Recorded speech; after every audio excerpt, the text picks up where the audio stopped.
Hello everyone, I am Alera144 and this is a new Let's Play. I will be playing Massive Chalice by Double Fine Games. Think of it kind of like an XCOM with a squad-based fighting, but instead of a short-term war, we're fighting a long-term one. By long-term, I mean 300 years.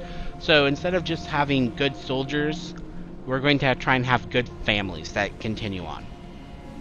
So I have played a bit. I've tried to record this a few times. There are a few things that I'm very picky. I'll just go ahead and admit that. With my initial start. And you'll probably see that within the first 5 minutes of this. But it's just the way it is. So this was kickstarted. I am one of the backers. So I played it a bit in the beta. I haven't played it for months, maybe close to a year. So I'm not completely up to date with all the new things, but I'm familiar with some of the earlier stuff. So I will make comments on how some things have or have not changed. And one thing I found is if you did not have a good start, it was just terrible. So I will be very picky with my start. This is actually my third time trying. Hopefully this will third time's the charm. So heroic bloodline names. As I said, this was kickstarted, and if you paid a certain level on Kickstarter, you could put in a bloodline that may appear in people's games. Now, when you did this, you got to design a crest and various other things, and I'll go into a bit more detail on the next screen. But one thing you could do is like war cries and the mottos of your bloodline. And so those could be anything from serious, and I'll probably find a couple of them, to silly. And so they've given you an option to include or you should choose between either only serious, silly, or both. I always go with both, because it's always funny when you just suddenly have you kill something and some bloodline you just goes brains. It just comes out of nowhere.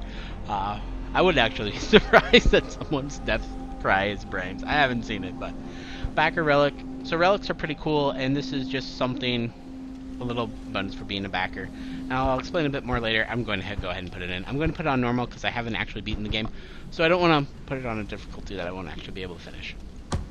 As I said, so you start with 5 houses. You can select up to 5 houses. Party of 5 heroes selecting the house. Oh, okay, so you can actually choose, you'll have one from each different house.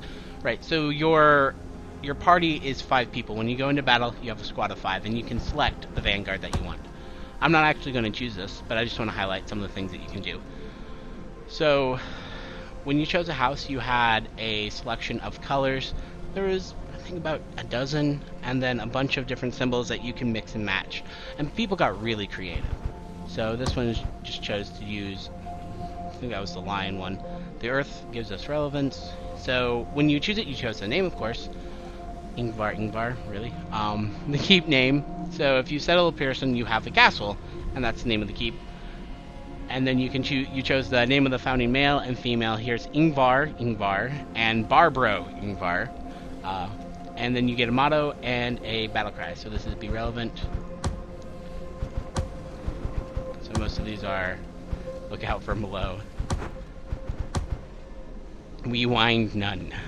Okay. Thou shalt not whine. So this is probably one that would be in the city. I won't actually choose any of them. I haven't found a particular family that has really been epic for me. It's like been an amazing family. If I ever do and do a second one of these or something, I will likely bring them back in because they were that awesome in the first one. Of course, I mean, it has no impact on what they'll be in the second, but let's go ahead and go in with a random set.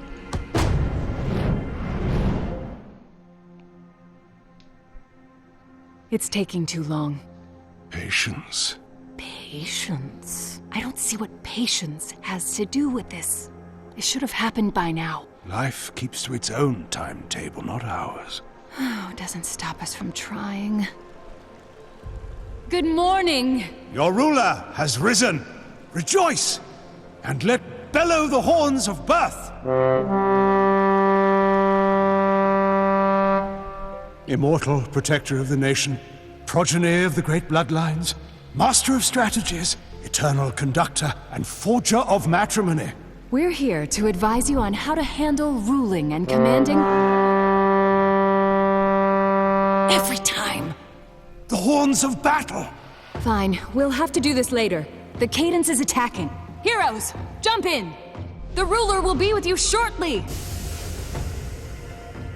And off they go. We'll explain later.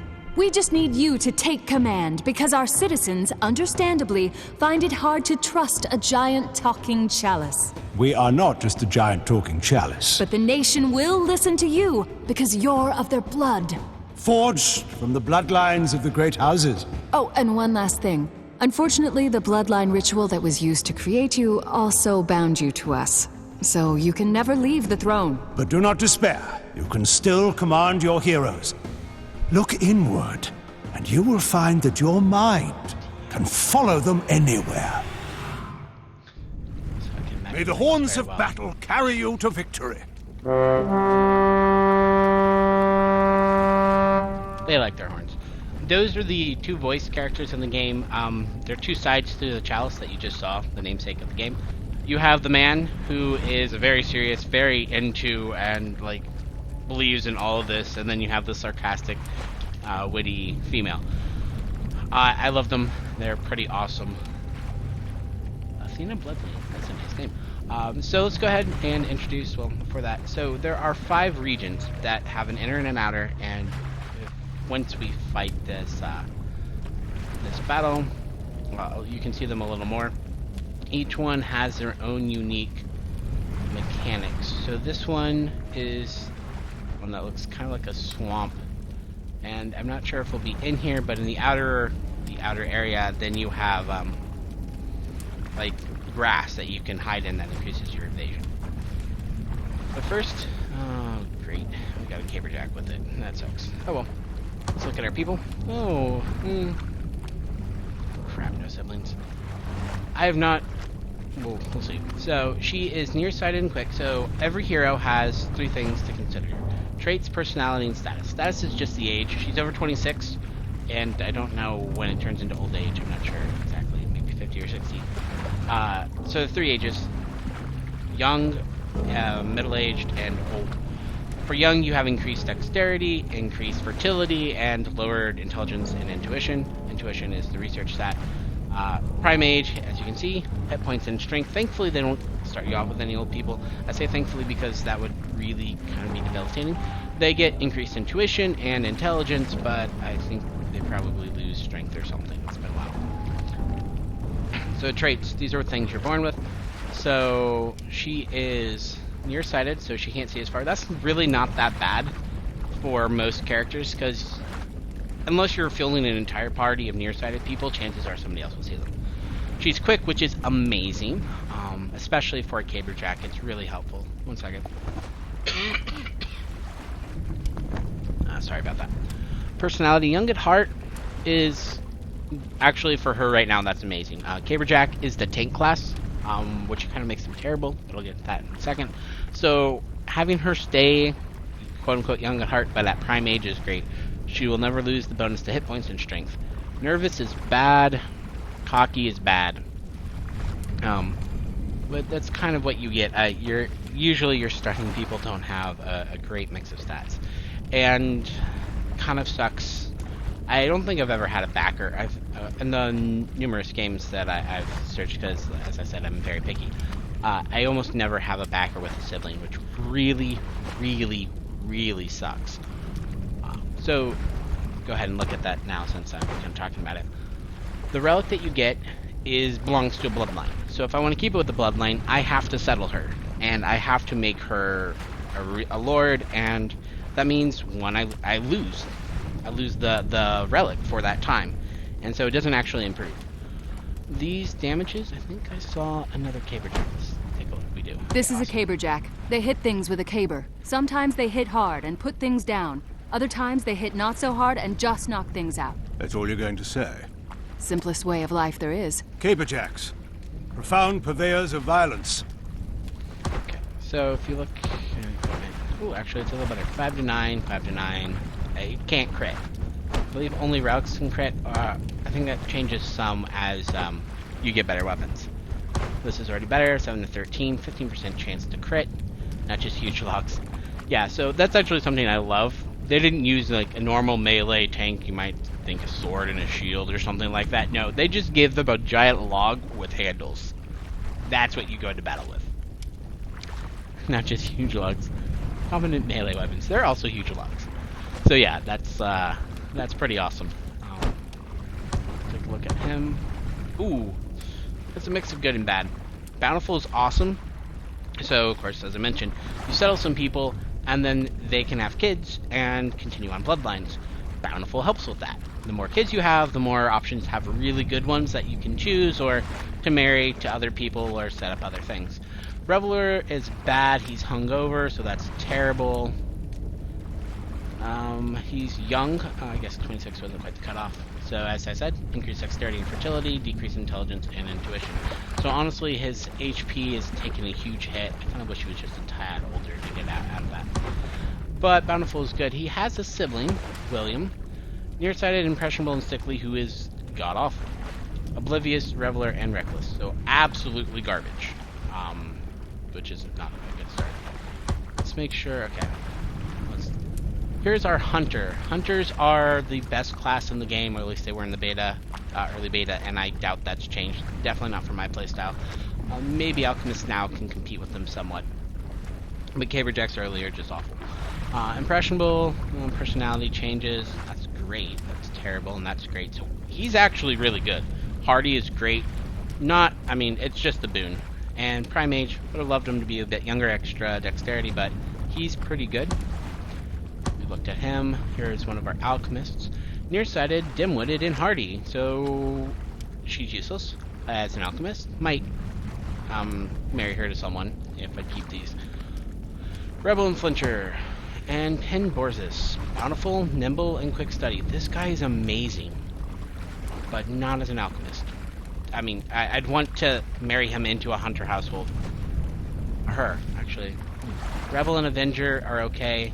This is good. So, I guess 30 is the cutoff then? I've got to think whether or not I want to keep these. She's great. My backer has some good things, so if I have her have kids, then not all of these will stick. Hopefully some of them will get quick without nearsighted, and some of these things can or cannot stay. He's okay. He's not great, but if I marry him to the girl, it's a lot of people to get out, to remove from the Vanguard early. He has really nice, besides cocky, really good traits overall, so I could probably use him. He would just be married to someone, and she is awful, so she won't get used. Okay, so I'll just go ahead and keep him, because having a decent start is pretty rare, so... Ah, you found one of our alchemists. A brilliant mind in a delicate body. Not worth much in a close quarters battle, but they make up for it with their nasty exploding flasks. Just watch out for friendly fire. The explosions are big, so aim well, or keep your heroes back. Trust us, you don't want to be on the receiving end of one of their concoctions. That is absolutely true. So, I didn't really talk about the other classes. Hunters are the best, and you'll see why shortly. These are our mage equivalents. And the reason I say that, this is our AoE, just crowd clear monsters. And this is also why you don't want them to get friendly fire. As you can see, 7 to 9 damage. So, yeah, that really hurts. I was playing one game on just my own, and had my alchemist turn against me. So as you see, the further out you throw, the less accurate it gets. What that means is if it doesn't hit, it will miss and just go somewhere random. So that could be simple like there, and you might still get what you want. Or, let's say you're throwing here, that might be right on top of you. And I had 2 shots that missed, and went to the absolute best possible place to kill my own party. So she is my bad one. Okay. Here you have the hunter. Attacking at close range is good, but attacking from afar, where one can think and plan, is better. If you listen closely, you might be able to hear your group leaving you behind as you line up that perfect shot. Actually, the hunter will be in front of the group, stealthily scouting ahead. Is that what they say they're doing? I agree with the man on this one. The reason why they're the best is they are ranged, and if we see a lapse, you'll see exactly why that is so important. They're ranged, They have a great damage option, so that's just a follow-up attack, so you can do 1.5 damage. Oh, and by the way, they're also your scouts and stealth, so they can basically choose when and where to kill anyone. Hence why they're ridiculously good. The alchemists have improved quite a bit from when I played them in beta. I say that because it used to be... Can she still throw? She can. So especially for young alchemists, you have that decrease on intelligence. Intelligence is also your accuracy. So it used to be that if they only had a plus, so just these 4 squares, so these even got improved that way. If you weren't throwing like there, or maybe there, you had 70-60% chance, even on like these squares. So if you try to throw any actual distance away, you're already at like 30.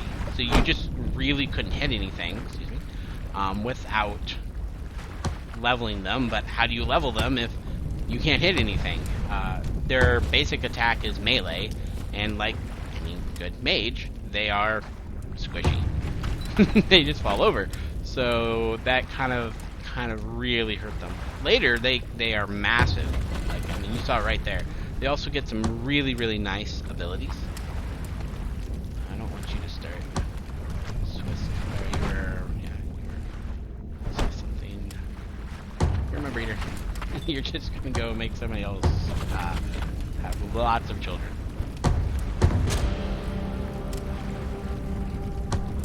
These guys, even from the very beginning, have just constantly been getting hurt. At the very beginning. Where are the enemies? Holy crap. They are scared of him. Either that or there's nobody here, which I'm not super happy with. The most important resource in this game is your people, but it's less direct than that. It's the experience.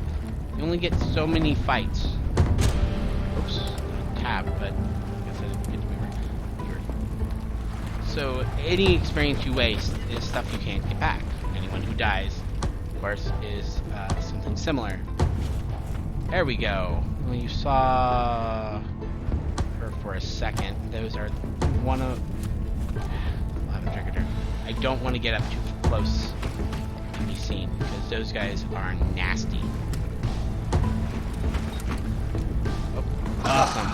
There we are. First catch of the day. We can't tell you much about the cadence because not much is known. It's old, first sighted centuries ago. It cares only for destroying our nation with its corruption. That's where pawns like you see here come in. Think of them as attack dogs the cadence creates to spread corruption in the world. I'm glad it didn't trigger another thing here. So I'm gonna actually gotta be careful, because I do want to settle her. I mean, she's amazing, but I also don't want to give her too much XP if I'm going to settle her, because then I don't lose it, but I lose it in the near future. But I still want to go ahead and clear them. These are one of the only cadence I don't fear, because they're one of the only cadence that doesn't have a secondary ability on their attack. There you see, it can move. How about that, eh? One down, untold millions to go. And unfortunately, I got unlucky, because if it had gone like here, it would have hit you at least, but it didn't. Say let me. Probably leave her at level 3. He's gonna come here and attack. Actually, really dangerous. That could have been worse. At least they belong to heroic bloodlines. Oh yes, we forgot to mention, normal humans cannot survive even a single touch from the cadence, but because the bloodlines of your heroes are attuned to us and have our power flowing through them, they have a fighting chance. Like you as not enough to give to you. So free throw is... Oh, I should have moved further than that. Oh, well... It's what it says. You throw a flask for free. And there you go! I just lost someone because of a random It was throw. bound to happen sooner or later, so you should get used to this now. There'll be a lot more before we're done. And it was a good one, too. They're fighting for something bigger than themselves. Persevere and honor their sacrifice. So I'm going to run with that, depending on what the quality of the rest of the kingdom is. That frustrates me a lot. That is one of the bad things about the alchemists, is that they are so strong, they can just completely wipe people in one shot. Like, he took 1 damage in that, and he's out. She was level 3, but still, and he had a whole bunch of negatives on his health. It's incredibly frustrating. Seeds. Arguably the lowliest of pawns are more nuisance than menace. But if you're going to remember one thing, don't let those runts form a posse. Keep them apart. Otherwise it'll be like when caberjacks get together at a tavern. Except not the best night of your life. I want the seed to see me and move forward, so it comes into our line of sight. So if you look, oh, yes, this is our alchemist. You can see I'm in range. You can see the little throw thing. You can also see that it sees me. So this one I don't want to see. Keep her safe. He can actually be seen if someone runs right up next to him. So that's a bit dangerous. Oh, perfect. And they're hitting the battery. See, if she had died, I wouldn't have cared, because she's useless. And you missed. Great. So melee attacks never actually miss. You're a rebel or something? Nope, you just really have bad accuracy for some reason. If they are going to miss, like you just saw, again, what happens instead is you get a glancing blow. Oops, I should have moved exactly where. And finally, somebody actually connects. Burn it with fire. I like that one. I'm being very careful here. There we are. Lapses. Cadence cowards. They'd rather stay back and snipe at you than fight up close. Be wary. If your heroes are hit, they may forget some of their combat training. The mind is just as vulnerable as the body. And that is what... Enemies like that is exactly why you have... words. Enemies like that... Why am I so terrible at hitting? Holy crap. Accuracy minus 16?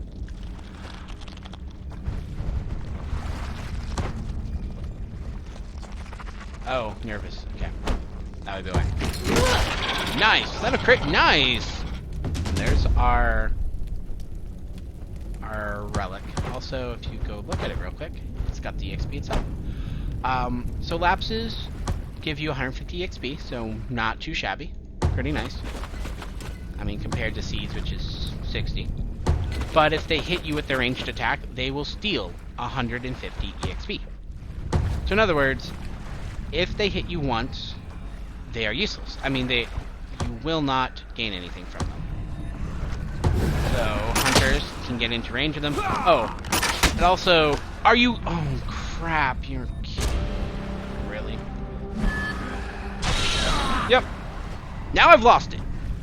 Sorry, I get really, really frustrated with this because there's just so many. With how important EXP is, there's just so many ways to not get it. You also do that, which is pretty cool. Like, especially early, there are so many ways to not get the EXP. And it gets really rough sometimes to ensure you can actually get it. Especially when you just, get unlucky and lose out by 1 HP. I need to, again, drag them in to our site. Pawns aren't that, seeds aren't that dangerous on their own, but they, like they said, they can really start to add up in damage. And so it's best to not let them get too much on you. I'm going to try and get this over to Athena for 2 reasons. One of which is that I want the relic to go up. Another is that the children that you have depend both on, will get more experience based on their parents. So if I marry 2 level 2 characters, wow, they can run further than I expected. If I marry 2 level 2 characters, then I can, then their children will actually, here, a little risky, could have triggered. Send them back to There that we go. sludge from whence they came. So that was one of the best abilities of the Caberjack. You can knock them back, and if they run into things, they get stunned. So that can be really useful if you're up against a lapse, if you can get to a lapse, which is why quick on a Caberjack is so huge. Because they usually just can't get to the targets they need to control. And that really hampers their capabilities. But you can stun them. Whoop, what was that? Is that a seed or is that a lapse? Because if it's a lapse, that's scary. If it's a seed, it's not. I'm not going to move up just yet. I want to make sure there's nothing else in this corner that I would be running into. Because if I run into a lapse, then that's not really worth a seed kill. Okay, it seems like that might be the last one. Gonna run up. Hiya, buddy. You can click there. Another nice thing that they've added is you can use this to control from where you actually are. And she leveled. Excellent. Ours is the Fury. There we go. Another nice thing is... Take your hits well. Keep it up. You get some EXP afterwards. Pin Borzis is a quick study, so she gets plus 20%. If you have a slow study, you get minus 20%. So that's pretty nice. It's not as bad as it sounds. And of course I lost the guy, which is not happy.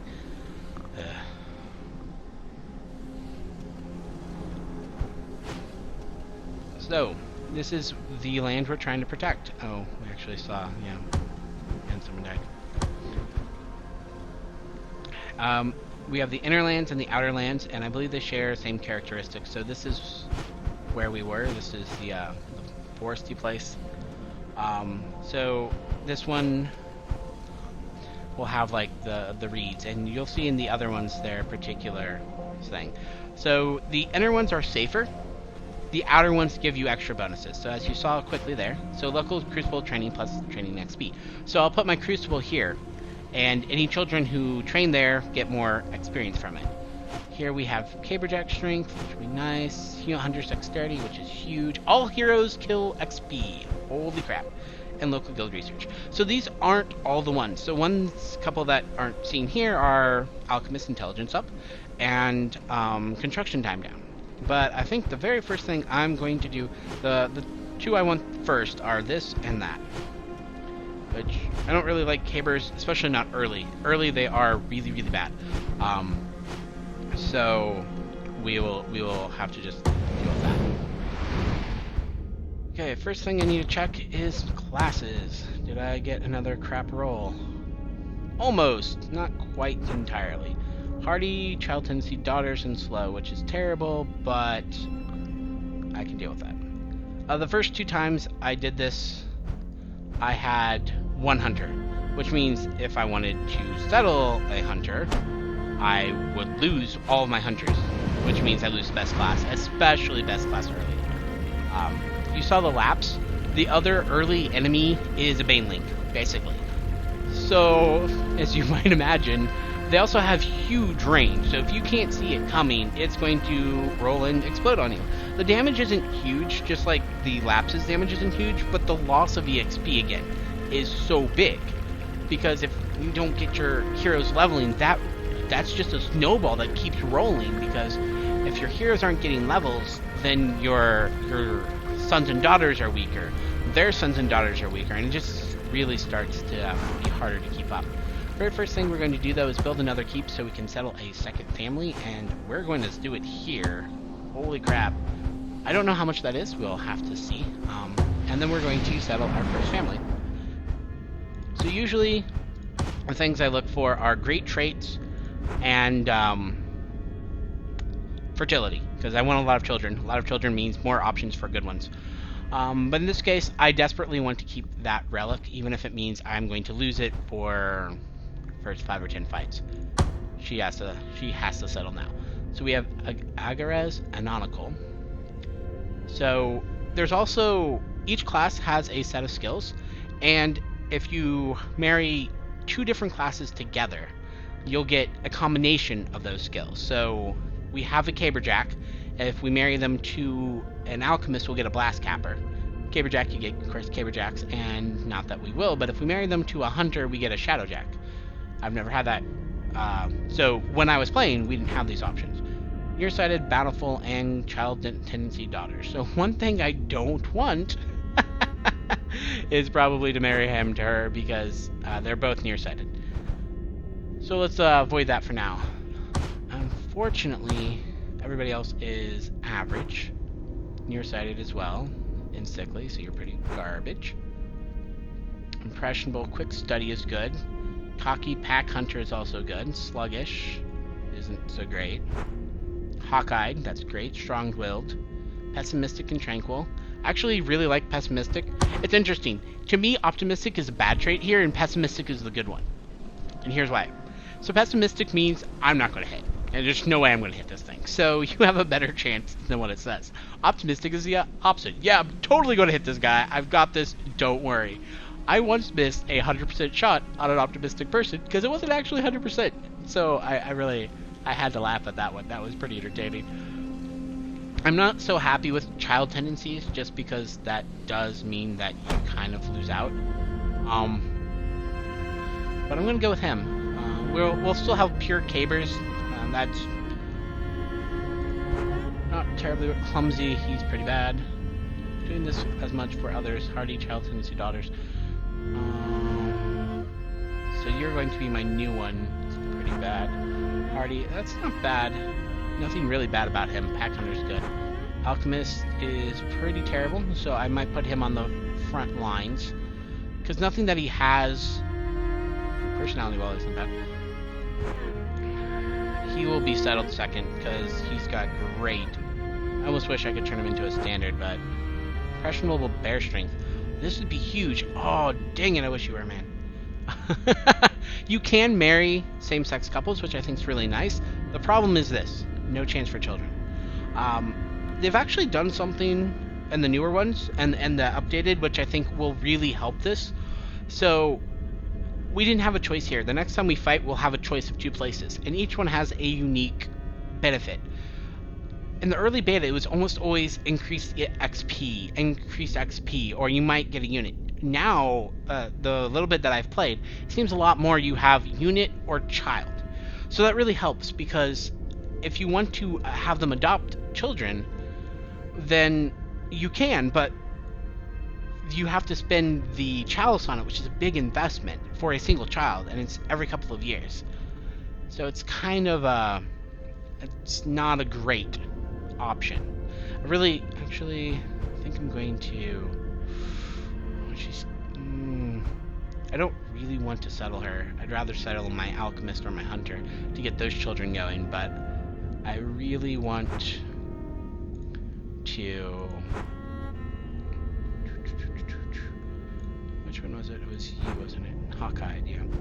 I really want to have children of this bloodline, Bloodbane. I actually like the name. Isengor, yeah. And with that, I will call it an episode. In the next one, we will see what events we get. We'll likely finish our keep and settle another person, and then probably even just go straight into another keep. Depending on how many children, might consider Crucible, but I don't have a great standard yet, so probably won't do that. But I hope you'll join me in the next one, as we'll get into a bit more fights and a bit more into managing our land. See you then.